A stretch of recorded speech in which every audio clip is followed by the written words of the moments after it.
Letter 4, the Emperor, Part 2. Now, the Emperor on the fourth card is alone, without a court or retinue. His throne is in no way to be found in a room of the imperial palace, but rather in the open in an uncultivated field, not located in a town. A meagre clump of grass by his foot is there as the whole imperial court, as all the witnesses of his imperial splendor, but the clear sky is spread above him. He is a silhouette on the background of the sky, alone in the presence of the sky. This is how the Emperor is. One could ask, why is the astonishing fact that the Emperor is found with his throne in the open air, under the starry sky if you wish, overlooked by so many authors on the tarot? Why have they not stated the fact that the Emperor is alone, without a court or retinue? I believe that it is because it is rarely that one lets the symbol, the image of the symbol as such, say all that it has to say through its unique context. One lets it say a little, and one is suddenly more interested in one's own thoughts, i.e. in what one has to say oneself, rather than what the symbol has to say. Yet the card is specific. The Emperor is alone in open air in an uncultivated field and with a tuft of grass as his only company, save for the sky and the earth. The card teaches us the arcanum of the authority of the Emperor, although it may be unrecognized, occult, unknown, and unappreciated. It is a matter of the crown, the scepter, the throne, and the coat of arms being guarded, without any witnesses other than the sky and the earth, by a solitary man leaning against the throne, with his legs crossed, wearing a crown, holding the scepter and clasping his belt. It is authority as such, and it is the post of authority as such, which is expressed here. Authority is the magic of spiritual profundity filled with wisdom. Or, in other words, it is the result of magic based on gnosis due to mystical experience. Authority is the second He of the divine name YHVH, but it is not the second He taken separately, it is only when the whole divine name manifests itself. For this reason, it is more correct to say that authority is the completely manifested divine name. The completely manifested divine name signifies at the same time a post, the post of the Emperor, or the state of consciousness of the complete synthesis of mysticism, gnosis, and sacred magic. And it is this state of consciousness of complete synthesis which is initiation. Initiation understood not in the sense of ritual, nor in the sense of the possession of information held to be secret, but rather in the sense of the state of consciousness where eternity and the present moment are one. It is a simultaneous vision of the temporal and the eternal, of that which is below and that which is above. The formula of initiation remains always the same. True it is, without falsehood, certain and most true. That which is above is like to that which is below, and that which is below is like to that which is above, to accomplish the miracles of the one thing. Tabula Smaragdina 1-2. Or in Latin, verum sine mendatio certum et verissimum, quod est inferius est sicut quod est superius, et quod est superius est sicut quod est inferius, ad perpetranda miracula rea unis. This unity actualized, contemplated, practiced, and understood is initiation or the sanctification of the divine name in man, which is the deeper meaning of the first petition of the Pater Noster, Sanctificator nomen tuum. The Emperor signifies the authority of initiation or of the initiate. It is due to the complete divine name from the Kabbalistic viewpoint, to the magical great arcanum from the point of view of magic, and to the philosopher's stone from the standpoint of alchemy. It is, in other words, the unity and synthesis of mysticism, gnosis, and magic. This unity or synthesis we have designated in the second letter as Hermetic philosophy, bound up with the Hermetic philosophical sense. This Hermetic philosophy, it is necessary to repeat, does not signify a philosophy derived or disengaged from the organism of the unity of mysticism, gnosis, and sacred magic. It is this very unity in manifestation. Hermetic philosophy is as inseparable from the unity, mysticism, gnosis, magic, as is the second He from the divine name. It is authority or the manifestation of the unity, mysticism, gnosis, magic. Hermetic philosophy corresponds to the stage of verissimum, or most true, in that which is verum sine mendatio et certum. True it is, without falsehood, and certain, in the epistemological formula of the Emerald Table. For it is this which is the summary of all mystical experience, Gnostic revelation, and practical magic. It is spontaneous mystical experience which becomes true, verum, or reflected in consciousness, gnosis, and then becomes certain, certum, through its magical realization, and which is then reflected a second time, the second He or the second gnosis of the divine name, in the domain of pure thought based on pure experience, where it is examined and finally summarized, and thus becomes most true, verissimum. The formula verum sine mendatio certum et verissimum therefore states the principle of epistemology, or gnosiology, of Hermetic philosophy, with its triple touchstone. This principle can be formulated in several ways. Here is one.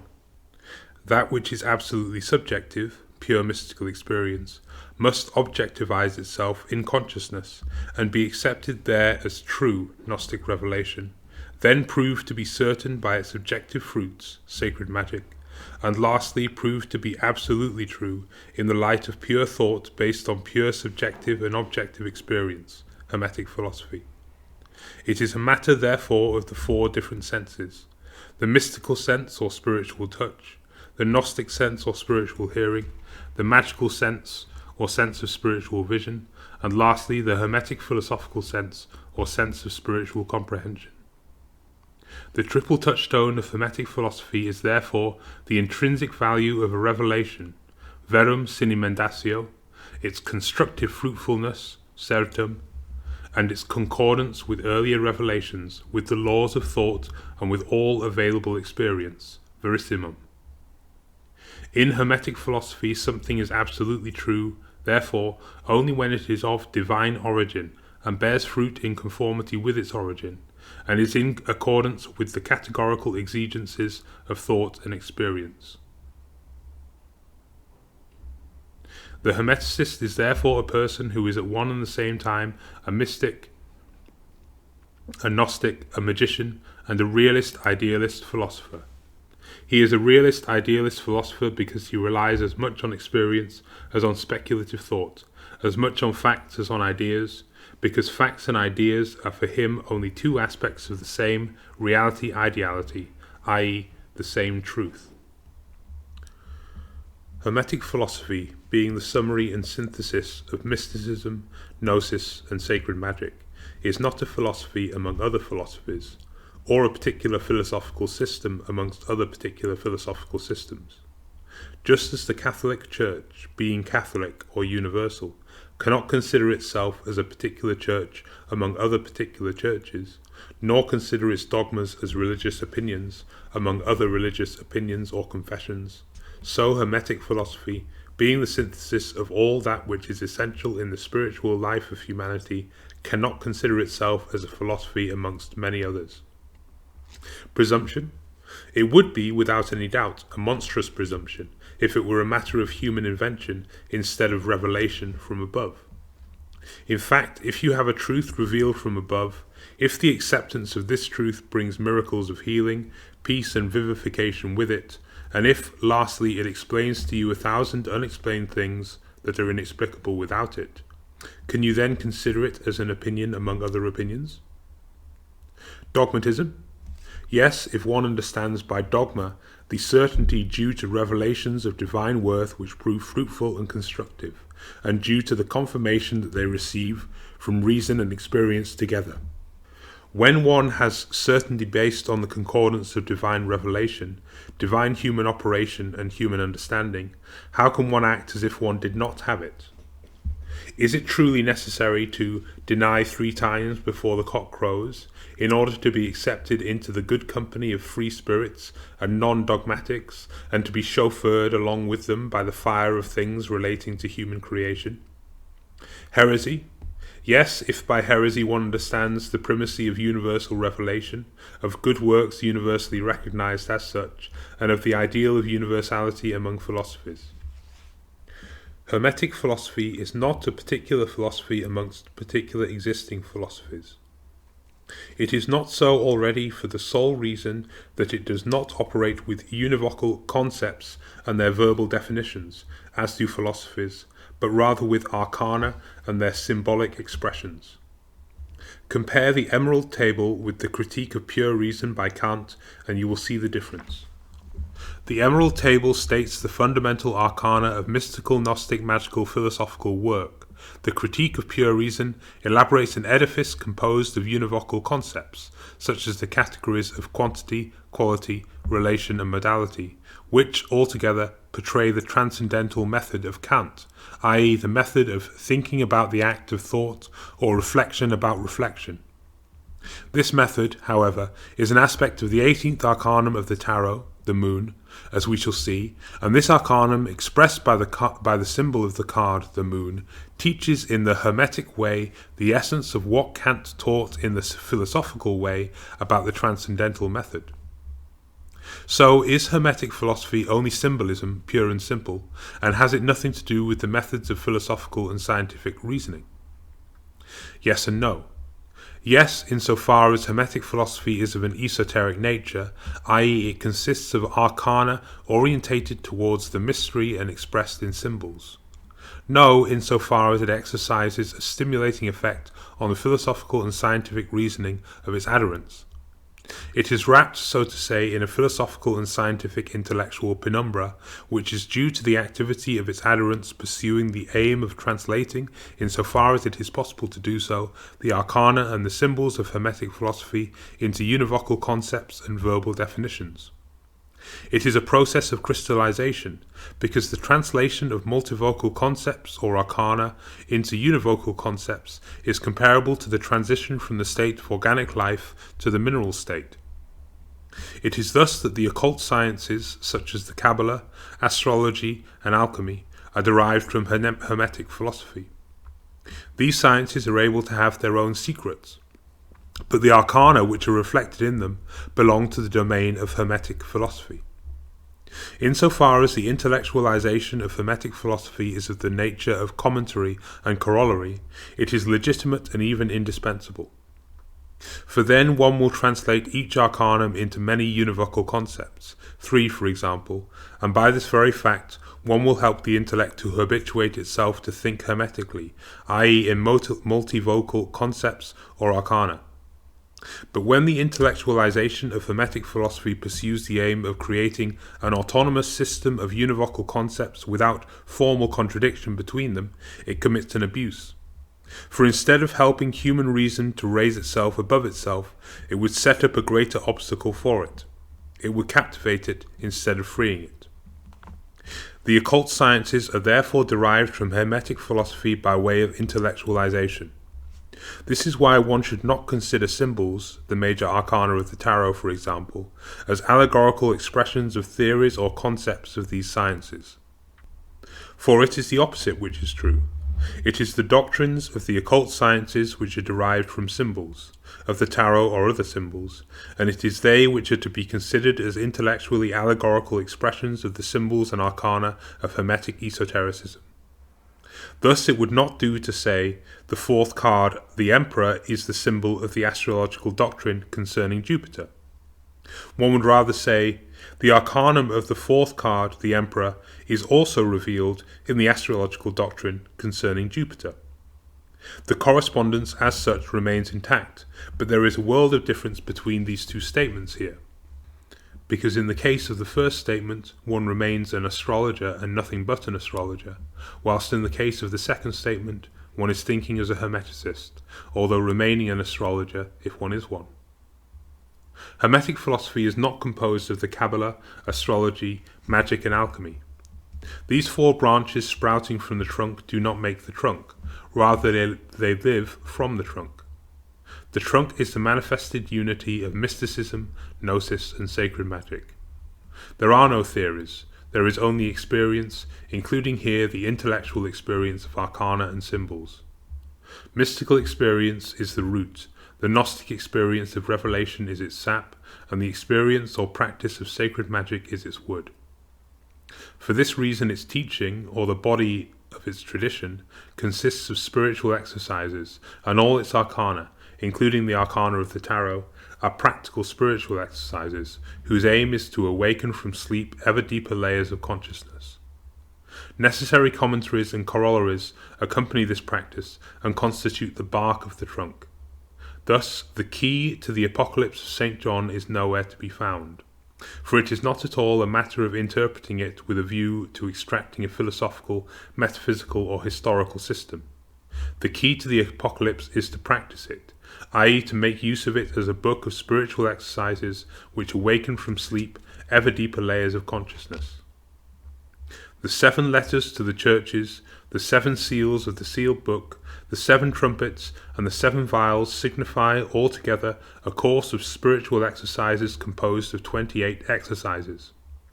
For as the Apocalypse is a revelation put into writing, it is necessary, in order to understand it, to establish in oneself a state of consciousness which is suited to receive revelations. It is the state of concentration without effort taught by the first arcanum, followed by a vigilant inner silence taught by the second arcanum, which becomes an inspired activity of imagination and thought, where the conscious self acts together with superconsciousness, the teaching of the third arcanum. Lastly, the conscious self halts its creative activity and contemplates, in letting pass in review everything which preceded with a view to summarizing it, the practical teaching of the fourth arcanum. The mastery of these 4 psychurgical operations, symbolized by the magician, the high priestess, the empress, and the emperor, is the key to the Apocalypse. One will search in vain for another. The Gospels likewise are spiritual exercises, i.e. one has not only to read and reread them, but also to plunge entirely into their element, to breathe their air, to participate as eyewitness, as it were, in the events described there, and all this not in a scrutinizing way, but as an admirer, with ever-growing admiration. The Old Testament also contains parts which are spiritual exercises.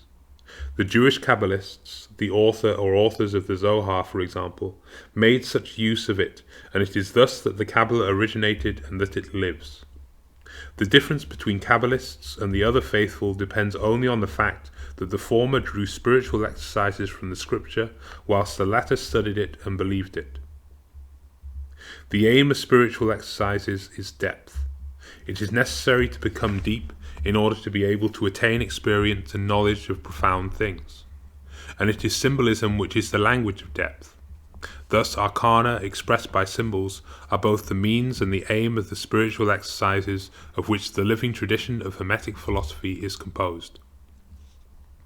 Spiritual exercises in common form the common link that unites Hermeticists. It is not knowledge in common which unites them, but rather the spiritual exercises and the experience which goes hand in hand with them.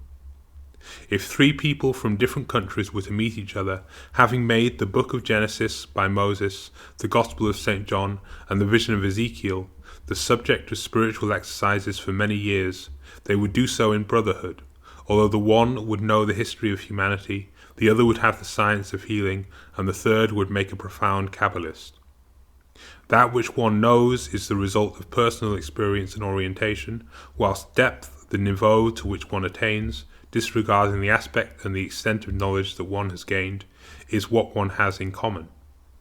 Hermeticism, the Hermetic tradition, is in the first place and above all a certain degree of depth, a certain niveau of consciousness, and it is the practice of spiritual exercises which safeguards this.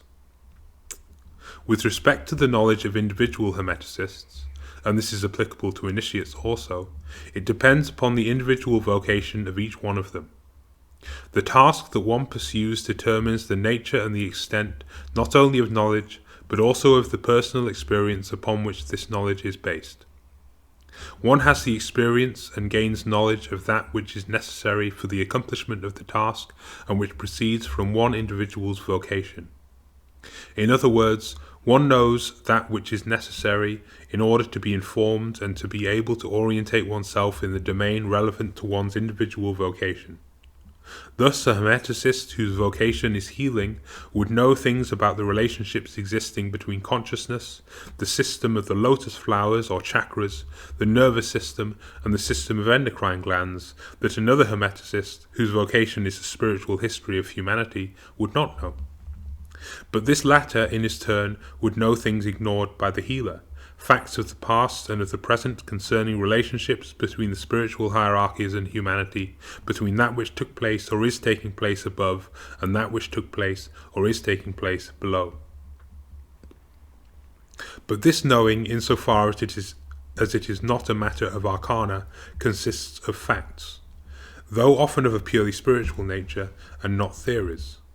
Thus, for example, reincarnation is in no way a theory which one has to believe or not believe. In Hermeticism, no one would dream of putting forward a case in order to persuade or even to dissuade people of the truth of the reincarnationist theory. For the Hermeticist, it is a fact which is either known through experience or ignored. Just as one does not make propaganda for or against the fact that we sleep at night and wake up anew each morning, for this is a matter of experience, so is the fact that we die and are born anew a matter of experience, i.e. either one has certainty about it or else one does not. But those who are certain should know that ignorance of reincarnation often has very profound and even sublime reasons associated with the vocation of the person in question.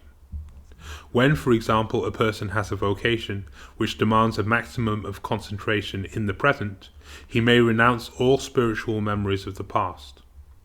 Because the awakened memory is not always beneficial, it is often a burden. It is so, above all, when it is a matter of a vocation which demands an attitude entirely free of all prejudice, as is the case with the vocations of priest, doctor, and judge. The priest, doctor, and judge have to concentrate themselves in such a way on the tasks of the present that they must not be distracted by memories of former existences. One can perform miracles without the memory of former lives, as was the case with the Holy Vicar of Ars, and one can also perform miracles wholly in possession of this memory, as was the case with Monsieur Philippe of Lyons. For reincarnation is neither a dogma, i.e. a truth necessary for salvation, nor a heresy, i.e. contrary to a truth necessary for salvation. It is simply a fact of experience, just as sleep and heredity are. As such, it is neutral. Everything depends on its interpretation. One can interpret it in such a manner as to make it a hymn to the glory of God, and one can interpret it in such a way as to make it a blasphemy. When one says to forgive is to grant the opportunity to begin again, God forgives more than 70 times 7 times, always granting us opportunities anew. What infinite goodness of God!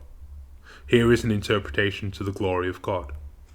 But when one says there is a mechanism of infinite evolution, and one is morally determined by previous lives, there is no grace, there is only the law of cause and effect, then this is a blasphemous interpretation. It reduces God to the function of the engineer of a moral machine. Reincarnation is in no way an exception in what is liable to a double interpretation. In fact, every pertinent fact is liable to it. Thus, for example, heredity can be interpreted in the sense of complete determinism, therefore excluding freedom, and thus also morality. Or rather, it can be interpreted as a possibility for gradual improvement of the organism in order to render it a more perfect instrument to vocations for posterity. Didn't Abraham receive the promise that the Messiah would come in his lineage? Wasn't this same promise given to David? Nevertheless, whatever the personal interpretation of a fact may be, a fact remains a fact, and it is necessary to know it when one wants to orientate oneself in the domain to which it belongs. Thus, Hermeticists have knowledge of diverse facts according to their personal vocations, but Hermetic philosophy is nevertheless not the sum total of knowledge acquired by individuals. It is an organism of arcana expressed in symbols which are at the same time both spiritual exercises and their resulting aptitudes. An arcanum practiced as a spiritual exercise for a sufficient length of time becomes an aptitude. It does not give the pupil knowledge of new facts, but makes him suited to acquire such knowledge when he has need of it. Initiation is the capacity of orientating oneself in every domain and of acquiring their knowledge of relevant facts, the key facts. The initiate is one who knows how to attain knowledge, i.e., one who knows how to ask, seek, and put into practice the appropriate means in order to succeed. Spiritual exercises alone have taught him. No theory or doctrine, however luminous, may in any way have rendered him capable of knowing how to know. Spiritual exercises have taught him practical sense, and in Hermetic philosophy there is no other sense than the practical, and the infallible effectiveness of the arcanum of the three united endeavours, which is the basis of every spiritual exercise and every arcanum, namely, ask and it will be given you, seek and you will find, knock and it will be opened to you. Luke 11:9. Thus, Hermetic philosophy does not teach what one ought to believe concerning God, man and nature, but it teaches rather how to ask, seek and knock in order to arrive at mystical experience, Gnostic illumination, and the magical effects of that which one seeks to know about God, man and nature. And it is after having asked, sought and knocked, after one has received, found and gained access, that one knows. This kind of knowing, the certainty of the synthetic comprehension of mystical experience, Gnostic revelation and magical effect, is the Emperor. This is the practical teaching of the fourth card of the Tarot. It is a matter here of the development and usage of the fourth spiritual sense, i.e. the Hermetic philosophical sense, following the development and usage of the mystical, Gnostic and magical senses. The aptitude for knowing how to know is the characteristic trait essential to this sense. We have defined it above, second letter, as the sense of synthesis.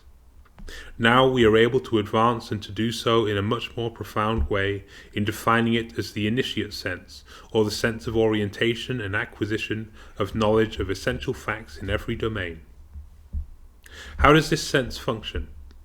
There is reason to indicate in the first instance that it is not identical with what one customarily designates as metaphysical sense, since the metaphysical sense of metaphysicians is the taste and capacity for living in abstract theories, the liking for the abstract, whilst the Hermetic philosophical sense is on the contrary due to the orientation towards the concrete, spiritual, psychic and physical.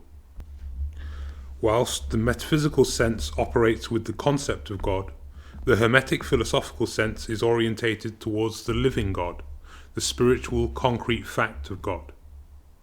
The Christian celestial Father and the Ancient of Days of the Kabbalists is not an abstract concept.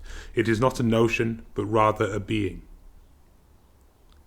The metaphysical sense works in such a manner as to deduce, by way of abstraction, the laws of facts and the principles of facts. The Hermetic philosophical sense, or initiate sense, in contrast, perceives through the facts the entities of the spiritual hierarchies, and through them the living God. For the initiate sense, the space between the supreme principle and the domain of facts is not peopled with laws and principles, but rather with living spiritual beings, each endowed with a manner, look, voice, way of speaking, and name. For the initiate sense, the Archangel Michael is not a law or principle. He is a living being whose face is invisible because it has given place to the face of God. This is why he has the name Michael, i.e. he who, is as, God, El. No one could endure the vision of the face of Michael, because he is El, i.e. like unto God. The Hermetic philosophical sense, or initiate sense, is that of concrete spiritual realities. The Hermeticist explains facts not by laws obtained by abstraction, nor, much less still, by principles obtained by active abstraction, but rather by proceeding from abstract facts to more concrete beings in order to arrive at that which is the most concrete, that alone in existence which is absolutely concrete, i.e. God. Because for the initiate sense God is that which is most real and therefore most concrete. In fact, amongst all that exists, God is that alone which is absolutely real and concrete, whilst created beings are only relatively real and concrete, and what we designate as concrete fact is in reality only an abstraction from divine reality. This does not mean to say that the Hermeticist is incapable of abstraction and that he necessarily neglects laws and principles. He is a human being and therefore also possesses the metaphysical sense. In possessing it, he makes use of it like everyone, but what makes him a Hermeticist, in the sense of the Emperor of the Tarot, is the Hermetic philosophical sense. He is as much a Hermeticist as he is endowed with the Hermetic philosophical sense and makes use of it, whilst the metaphysical sense alone would never make a Hermeticist, in the proper sense of the word. Is this not the tragedy of René Guénon, who, being gifted with a developed metaphysical sense and yet lacking the Hermetic philosophical sense, sought always and everywhere the concrete spiritual? And finally, tired of the world of abstractions, he hoped to find liberation from intellectualism by plunging himself into the element of fervour of the Muslim masses of prayer in a Cairo mosque. The last hope of a soul thirsty for mystical experience and languishing in the captivity of the intellect? If so, may divine mercy grant him what he sought so much. There is room to remark here that the last orientation of René Guénon, i.e. towards the faith of simpler people adhering to a more simple religion, is not without reason. For the Hermetic philosophical sense has more in common with the plain and sincere faith of simple people than abstract metaphysics has. For the common believer, God lives, likewise for the Hermeticist. The believer addresses himself to saints and angels, for the Hermeticist they are real. The believer believes in miracles, the Hermeticist lives in the presence of miracles. The believer prays for the living and the dead, the Hermeticist dedicates all his efforts in the domain of sacred magic to the good of the living and the dead. The believer esteems all that which is traditional, the Hermeticist does likewise. What more is there to say? Perhaps that the Emperor owes his authority not to his power, visible or invisible, over human beings, but rather because he represents them before God. He has authority not because he is superhuman, but rather because he is very human, because he represents all that which is human.